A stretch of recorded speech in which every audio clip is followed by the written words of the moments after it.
Toucan Toco en 3 mots. Agile, utile, performant.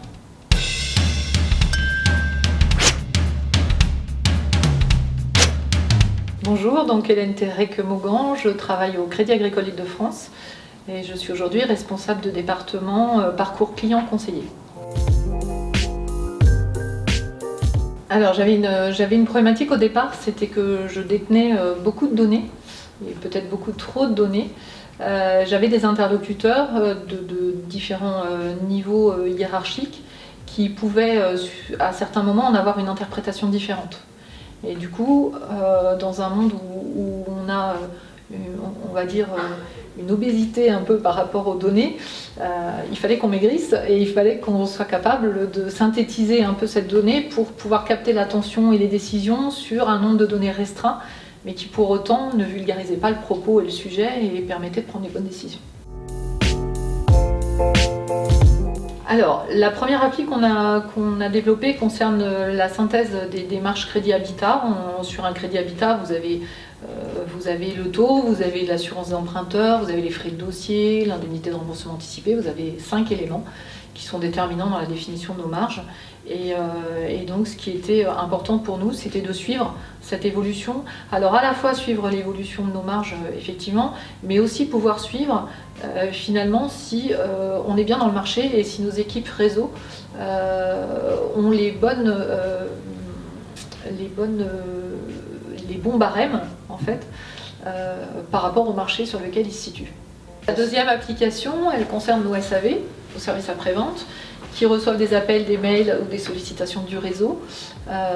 Et du coup, la deuxième, elle consiste à suivre l'activité des SAV. Donc ça peut être un taux moyen d'appel, ça peut être qui appelle, à quelle fréquence, etc. Et ça va jusqu'à la déclinaison du motif d'appel et de la structure effectivement qui sollicite.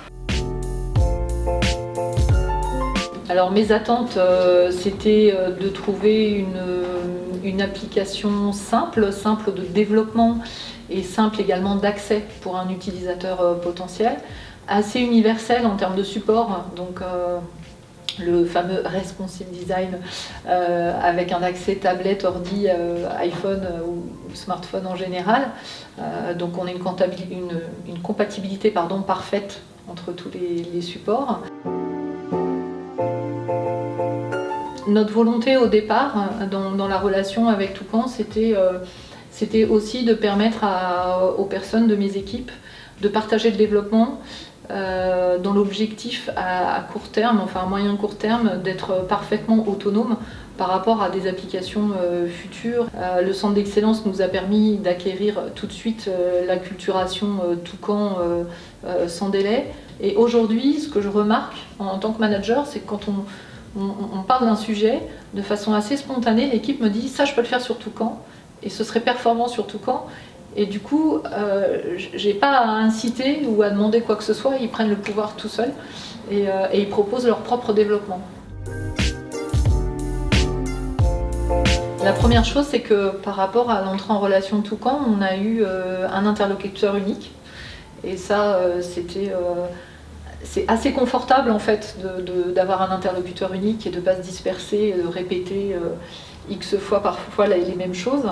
Moi j'avais la volonté de garder également une certaine indépendance par rapport alors pas nécessairement au premier développement évidemment pour qu'on apprenne, mais qu'ensuite on puisse également avancer de manière autonome. Voilà, donc on s'est très rapidement mis d'accord sur la façon de fonctionner et de partager en fait. Et ce partage, il a été essentiel dans le développement de la première application et surtout dans la capacité de mes équipes aujourd'hui à être autonomes. Et bien que partageant toujours avec les équipes Toucan et partageant notamment les évolutions, puisque les choses ont déjà évolué en 1 an et demi, pour autant on est assez autonome dans le fait de déclencher et de commencer la réflexion de notre côté, on va dire. Alors selon le besoin, finalement le travail le plus long est en amont de Toucan.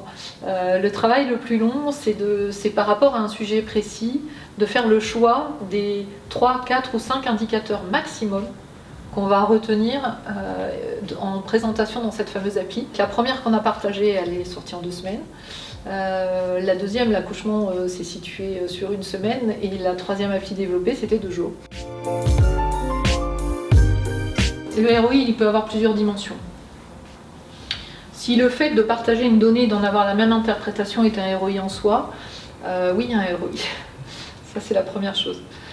La deuxième chose, c'est que si le fait d'avoir quelque chose qui permette de suivre ce qu'on dit, ce qu'on fait, a de la valeur, alors oui, il y a un ROI. Et le ROI, il est immédiat. Puisqu'en fait, une fois que l'appli est mise à disposition, la donnée, elle est produite, elle est récurrente, elle a la fréquence que vous définissez au départ, ça peut être journalier, hebdo, mensuel, ça dépend de quelle extraction on parle et de quel support on parle au niveau de la donnée.